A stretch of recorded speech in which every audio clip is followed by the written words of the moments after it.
I tried to fix my credit with Chat GPT. Unless you've been living under a rock all year, you've absolutely heard internet singing the praises of artificial intelligence. AI will enhance the art. AI made me millions without zero efforts. I got expelled from the university from having an AI write my thesis paper. With all this excitement all around, what seems to be a fix-all solution? So I decided to trust Chat GPT's infinite expertise to fix my credit. And trust me, it did not go as expected. So hit the subscribe and also let me know in the comments below if you guys want to see me using Chat GPT to create dispute letters. First of all, let's understand what Chat GPT is. Chat GPT is an artificial intelligence-based language model. Basically, it has been fed a bunch of articles and threads from the internet and compiled all that information onto a smart software. But given the quality of information on the internet, Chat GPT doesn't always give the right answers and might even end up feeding you bad advice that could end up being very damaging. And that's where my expertise in credit building comes in. I asked Chat GPT to fix my credit score, and this is exactly what it told me. The first thing that Chat GPT told me was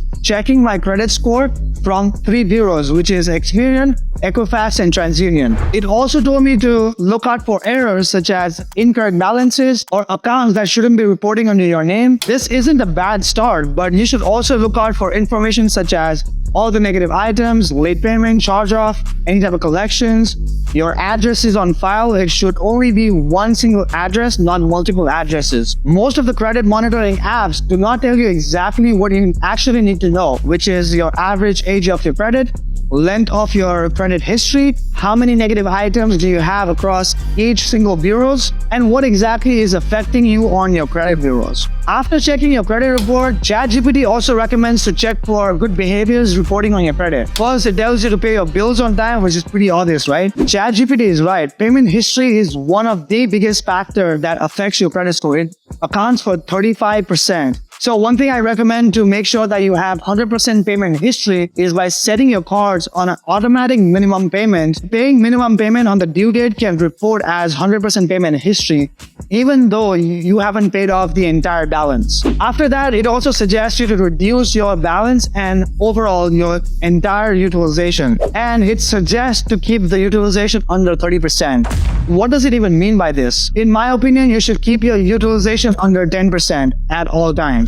Even if you max out your card, if you can pay off your card under 10% every single month, then that should put you in a really good position. Then it also recommends you to avoid opening up new credit card accounts unless it's absolutely necessary. But it doesn't tell you why exactly is it bad. Opening up a new account reduces your average length of your credit. One of the key metrics, which is the length of your credit, is made up of average of your oldest and your new accounts together. If you continuously keep applying for new credit cards, then your average credit age is going to be less than 5 years. Ideally, if you want to have a really good credit score, it is advisable to have an average credit age more than 5 years. Second reason why you shouldn't open new accounts is that it puts hard inquiry onto your credit report. Having more than 3 hard inquiries in the last 6 months can significantly affect your credit score and also reduces your chance to get approved for bigger credit limits, and also if you're trying to apply for a mortgage. Now, if you're someone who is looking to buy a house or buy a car,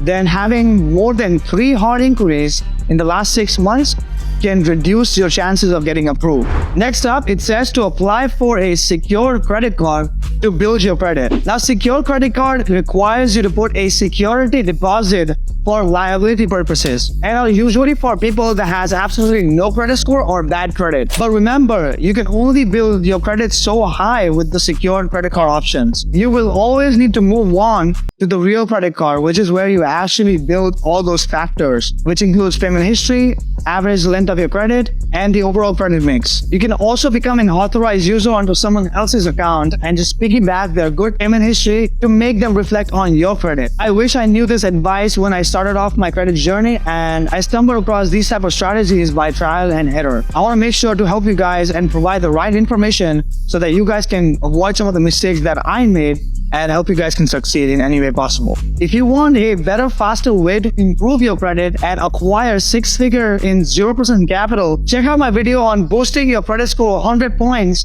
in 48 hours in the description below. And if you want to leverage your credit score to acquire six figures in 0% capital and make your way towards financial freedom, or invest in real estate or forex automation to earn guaranteed return on investment, then message me on Instagram, Mr. Fundable, and I will go ahead and give you some guidance and tips on getting started. Thanks for watching, and I'll see you in the next one.